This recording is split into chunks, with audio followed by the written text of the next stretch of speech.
नमस्कार, आप देख रहे हैं न्यूज समय तक और मैं हूं आपके साथ अमन त्रिवेदी। आइए नजर डालते हैं आज की ताजा प्रधानमंत्री खबरों पर। नरेंद्र मोदी ने की सऊदी क्राउन प्रिंस से मुलाकात, राष्ट्रपति भवन में दिया गया गार्ड ऑफ ऑनर। अब जब G20 की बैठक खत्म हो गई है तो मोदी सरकार को घरेलू मुद्दों पर अपना ध्यान आकर्षित करना चाहिए। मल्लिकार्जुन खड़गे का केंद्र पर तीखा हमला। न करूंगा न करने दूंगा, जो बाइडेन के वियतनाम में संबोधन के बाद कांग्रेस नेता जयराम रमेश ने पीएम मोदी पर बोला हमला। एक साथ होंगे लोकसभा और विधानसभा के चुनाव, आ गई 12 संभावित राज्यों की सूची।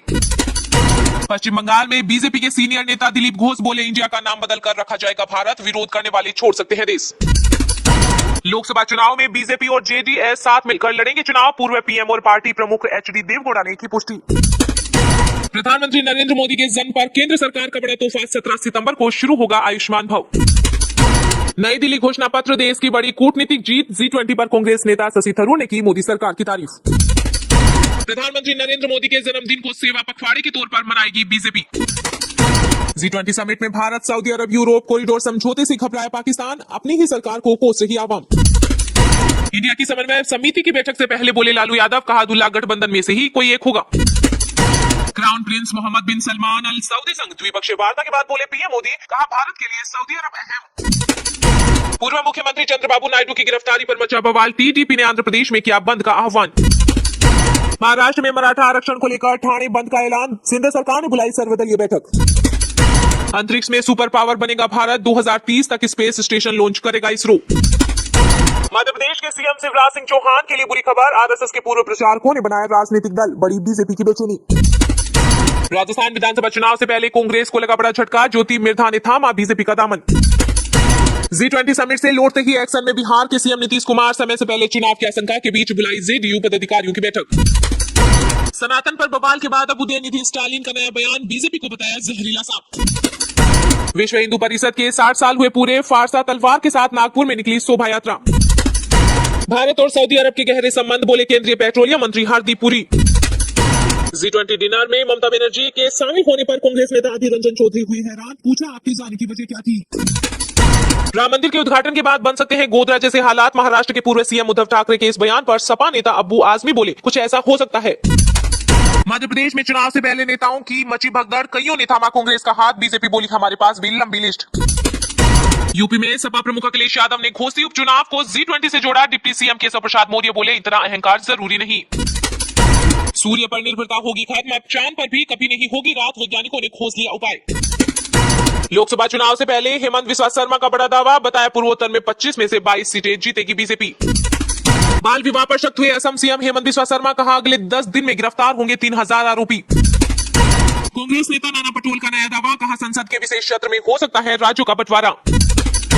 लद्दाख की 1 इंच जमीन पर भी नहीं है चीन का कब्जा, कांग्रेस नेता राहुल गांधी के दावों का एलजी डॉक्टर बीडी मिश्रा ने किया खंडन। राजस्थान में दिग्गज जाट नेता ज्योति मिर्धा भाजपा में हुई शामिल, बोली कांग्रेस में कार्यकर्ताओं की अनदेखी और उपेक्षा से मैं काफी आहत हुई हूँ। महाराष्ट्र में होगा मंत्रिमंडल का विस्तार, एनसीपी सांसद सुनील तटकरे का दावा, कहा गणेश उत्सव से पहले जिला संरक्षक मंत्री विभाग आवंटित किए जाएंगे। यूपी के सपा नेता शिवपाल सिंह यादव बोले, ओम प्रकाश राजभर की हमने सीएम से सिफारिश की थी, उन्हें जल्द मंत्री बना दो, नहीं तो वे हमारी तरफ आ जाएंगे, उनका कोई ठिकाना नहीं है। पश्चिम बंगाल की मुख्यमंत्री ममता बनर्जी ने मोदी सरकार पर साधा निशाना, बोली हमें भारत पर कोई ऐतराज नहीं है, लेकिन संविधान में बिना संशोधन के इंडिया को हटाना असंवैधानिक और गलत होगा। महात्मा गांधी के स्मारक स्थल राजघाट को लेकर भी दिया बयान।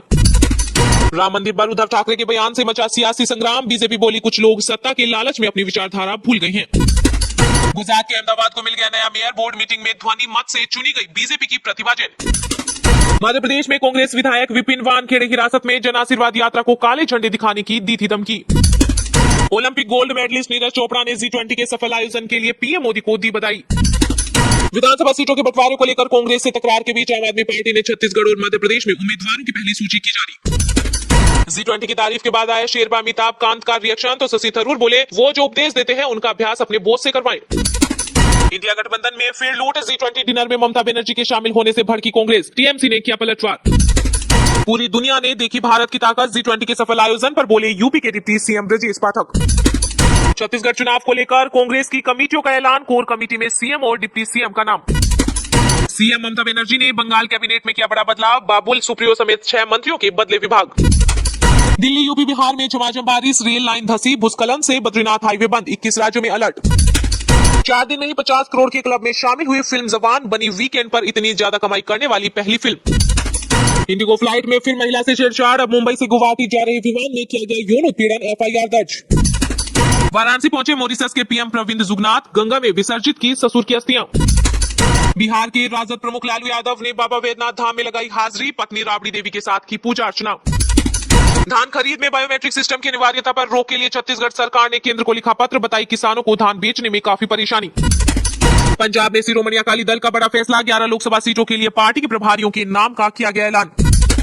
पंजाब के संगरूर में CM भगवंत मान के घर के बाहर किसानों का धरना, बाढ़ से हुए नुकसान का मांगा मुआवजा। G20 समिट के बाद भी दिल्ली में क्रेडिट वॉर, आम आदमी पार्टी के मंत्री सौरभ भारद्वाज ने LG के काम पर उठाए सवाल। सूडान की राजधानी खार्तूम में हवाई हमला, 40 नागरिकों की हुई मौत, दर्जनों हुए घायल। गोवा के CM प्रमोद सावंत ने MP में मांगा जनता का आशीर्वाद, जन आशीर्वाद यात्रा में 3 केंद्रीय मंत्री भी हुए शामिल। गुजरात के कच्छ में महसूस किए गए भूकंप के झटके, रिक्टर स्केल पर 4.5 रही तीव्रता। G20 की बैठक के नतीजों ने शेयर बाजार में भरा जोश, पहली बार निफ्टी 20,000 के बाद, सेंसेक्स 528 अंकों के उछाल के साथ बंद। पाकिस्तान को लगा बड़ा झटका, हारिस रऊफ चोटिल, भारत के खिलाफ नहीं कर सकेंगे गेंदबाजी। पंजाब में लंबे समय के बाद फिर खुला बठिंडा एयरपोर्ट, CM भगवंत मान करेंगे शुरुआत, 13 सितंबर को उड़ान भरेगी पहली फ्लाइट।